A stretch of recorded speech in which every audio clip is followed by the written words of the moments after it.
You've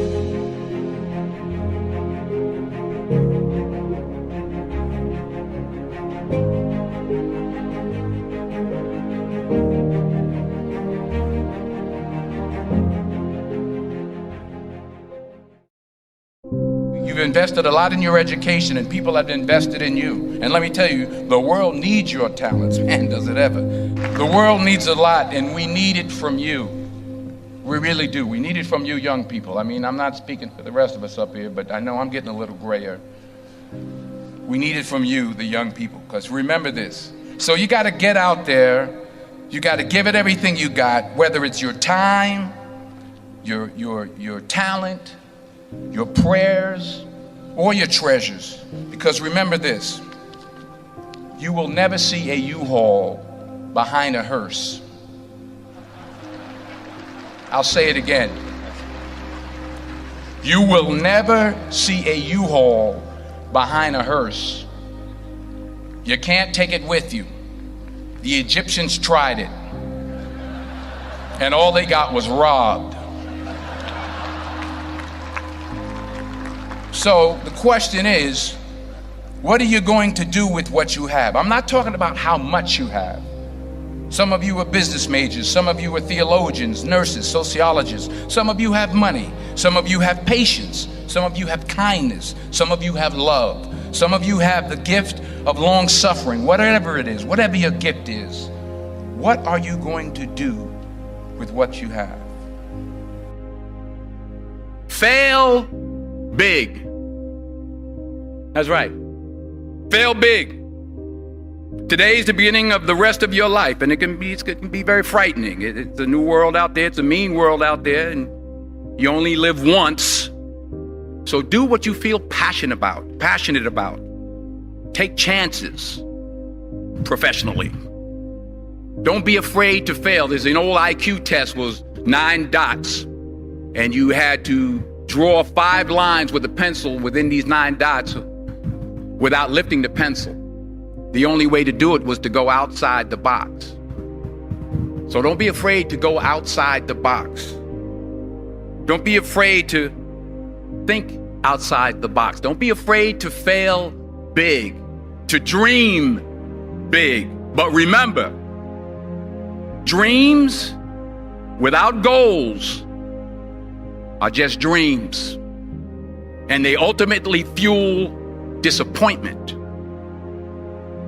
So have dreams, but have goals. Life goals, yearly goals, monthly goals, daily goals. I try to give myself a goal every day. Sometimes it's just to not curse somebody out. Simple goals, but have goals. And understand that to achieve these goals, you must apply discipline and consistency. In order to achieve your goals, you must apply discipline, which you have already done, and consistency every day, not just on Tuesday and miss a few days.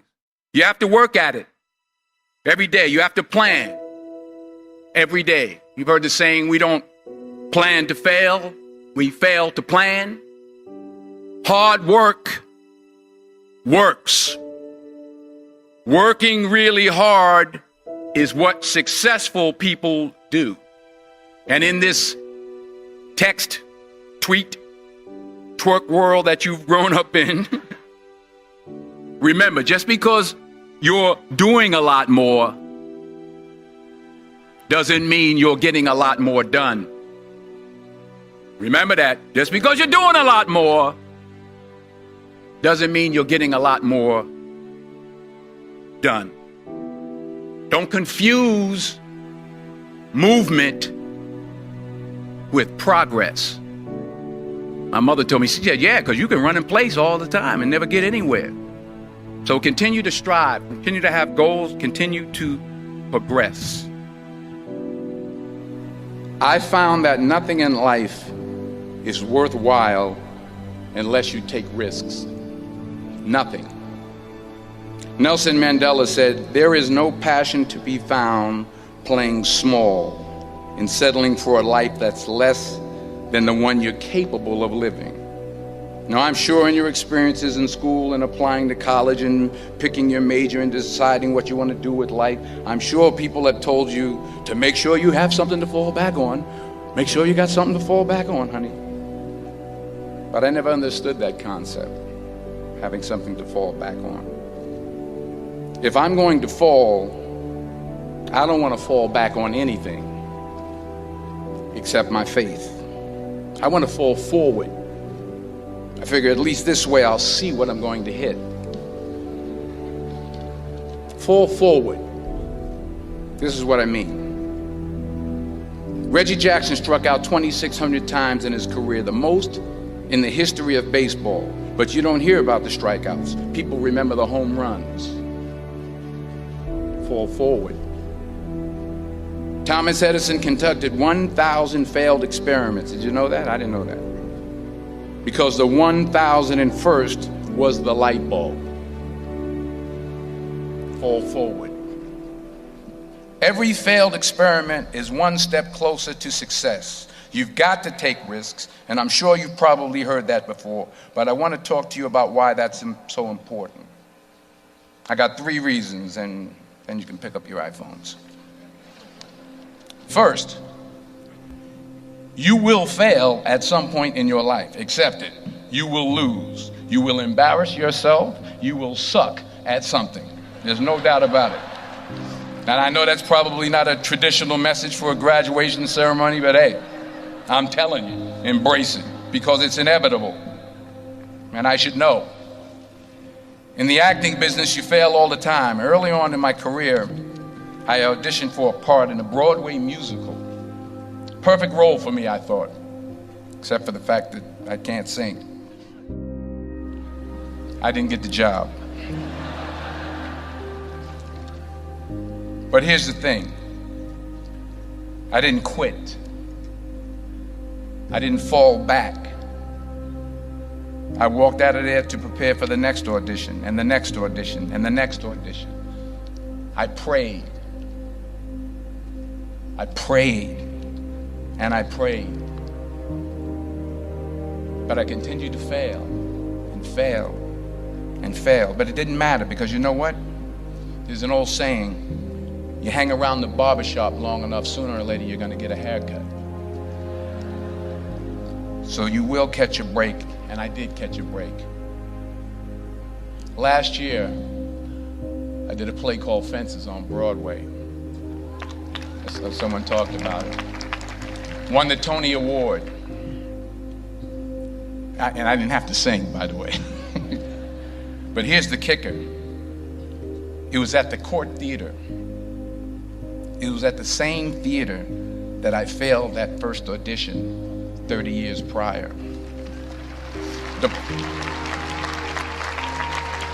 The point is, and I'll pick up the pace, the point is every graduate here today has the training and the talent to succeed.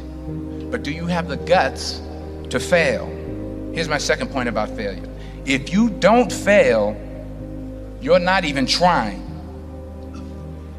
I'll say it again. If you don't fail, you're not even trying. My wife told me this great expression. To get something you never had, you have to do something you never did. Les Brown's a motivational speaker. He made an analogy about this. He says, imagine you're on your deathbed, and standing around your deathbed are the ghosts representing your unfulfilled potential. The ghost of the ideas you never acted on. The ghost of the talents you didn't use. And they're standing around your bed, angry, disappointed, and upset. They say, we came to you because you could have brought us to life, they say. And now we have to go to the grave together. So I ask you today, how many ghosts are going to be around your bed when your time comes? Because the chances you take, the people you meet, the people you love, the faith that you have, that's what's going to define you. Never be discouraged. Never hold back. Give everything you got. And when you fall throughout life, and remember this, fall forward. Say thank you for grace Thank you for mercy. Thank you for understanding. Thank you for wisdom. Thank you for parents. Thank you for love. Thank you for kindness. Thank you for humility. Thank you for peace. Thank you for prosperity. Say thank you in advance for what's already yours. It's how I live my life. That's why I am, one of the reasons why I am today. Say thank you in advance for what is already yours. True desire in the heart for anything good is God's proof to you, sent beforehand to indicate that it's yours already. I'll say it again. True desire in the heart, that itch that you have, whatever it is you want to do, that thing that you want to do to help others and to grow and to make money, that desire, that itch, that's God's proof to you, sent beforehand already to indicate that it's yours. And anything you want good, you can have. So claim it. Work hard to get it. When you get it, reach back. Pull someone else up. Each one, teach one. Don't just aspire to make a living. Aspire to make a difference.